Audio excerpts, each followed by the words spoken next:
پیش کر دیں تو پوری دنیا مسلمان ہو جائے۔ ہم اس نظام کی بات کر رہے ہیں، کہاں ہے وہ نظام؟ 57 اسلامی ملک ہے، کسی ایک نے بھی وہ نظام قائم نہیں کیا ہے کہ نہیں؟ اللہ سے اور اس کے دین سے غداری اور بے وفائی، کیا یہ توہین رسالت نہیں ہے؟ نبی صلی اللہ علیہ وسلم کا مشن یہ نہیں تھا؟ آپ نے اور صحابہ نے جانے قربان کیے کس مقصد کے لیے؟ لِتَكُونَ كَلِمَةُ اللَّهِ هِيَ الْعُلْيَا، تاکہ دین حق غالب اور قائم ہو جائے، اور وہ قائم کر کے دکھایا۔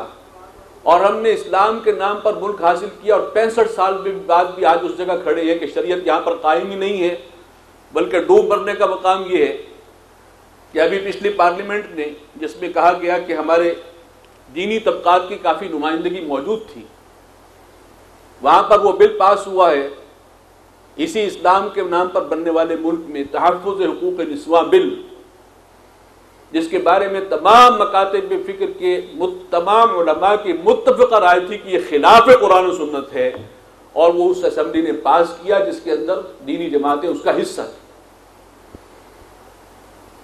یہاں پہنچے ہیں ہم۔ قائم کس لیے ہوا تھا؟ پاکستان کا مقدر نظام خلافت کا قیام۔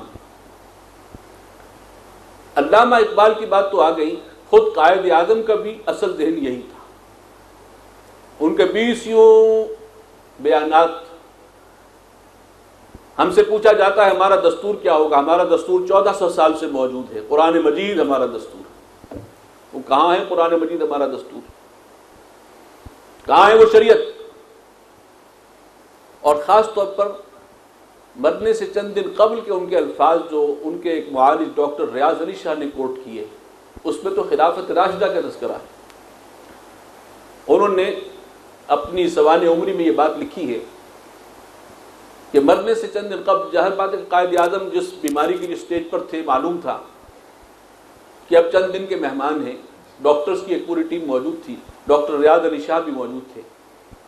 انہوں نے کہا کہ ایک دن قائد اعظم نے کچھ بولنے کی کوشش کی تو ہم نے پہلے تو روک دیا، اس لیے کہ بولنے سے بھی ہانپ جاتے تھے، سانس اکھڑ جاتی تھی، پھیپھڑے اتنے کمزور ہو چکے تھے کہ چند جملے بھی ادا کرتے تھے تو ہانپ جاتے تھے۔ لہذا پہلے تو ہم نے روک دیا، پھر ہمیں خیال آیا کہ نئی بات سن لیں، شاید اہم بات ہو، تو کہا کہ آپ فرمائیے۔ اور جو انہوں نے قریب آ کے سنا اور کوٹ کیا وہ کیا تھا؟ پہلی بات تو انہوں نے کی کہ مجھے جب یہ احساس ہوتا ہے کہ پاکستان بن گیا تو آپ نہیں جانتے کہ مجھے کتنی خوشی ہوتی ہے۔ یہ ایک بہت مشکل کام تھا، اور اگر خصوصی تائید غیبی ساتھ نہ ہوتی،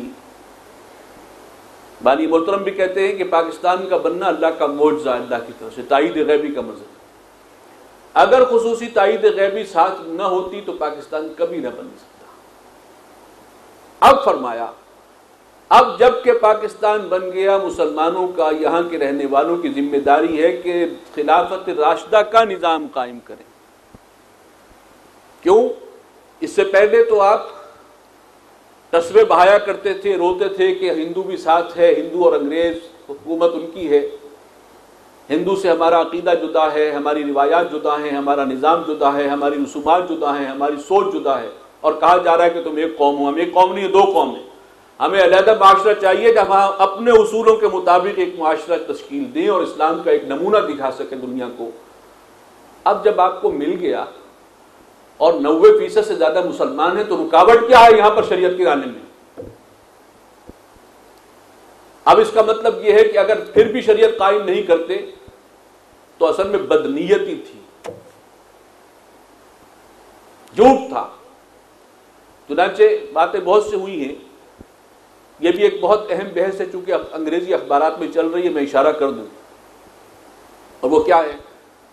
پہلے تو ہمارے یہ لوگ جو سیکولر دانشور ہیں، نام نہاد کے دانشور بنتے ہیں، اور زیادہ تر انگریزی پریس، انگریزی اخبارات میں جن کے کالم شائع ہوتے ہیں، وہ پہلے تو انکار کرتے رہے کہ نہیں، قائد اعظم کا ذہن ہی سیکولر تھا، اور ان کی وہ 11 اگست 47 والی تقریر جن کا حوالہ دیا تھا، صرف اس کو پیش کرتے تھے، اس ایک جملے کو۔ جب انہیں بتایا گیا کہ 20 جملے اور بھی ہیں، آج وہی لوگ اب یہ کہہ رہے ہیں، موقف انہوں نے کچھ بدل لیا، لیکن بدل کے کیا کیا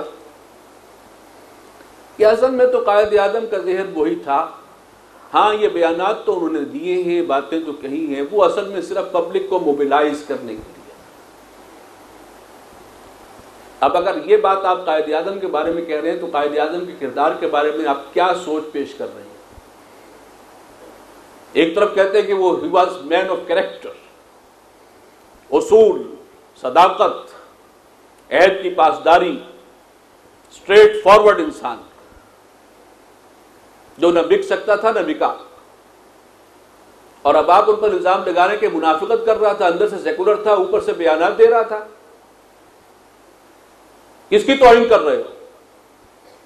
حقیقت کو چھپانے کے لیے قائد اعظم کی شخصیت کو داغدار کیا جا رہا ہے، جبکہ اصل سوچ ان کی وہی تھی جو ڈاکٹر ریاض علی شاہ نے کوٹ کیا ہے کہ چند دن پہلے جبکہ وہ بولنے کے قابل بھی نہیں تھے، مشکل سے جو الفاظ انہوں نے ادا کیے اور قوم کو پیغام پہنچایا کہ اب قوم کا فرض ہے کہ وہ نظام خلافت راشدہ قائم کرے۔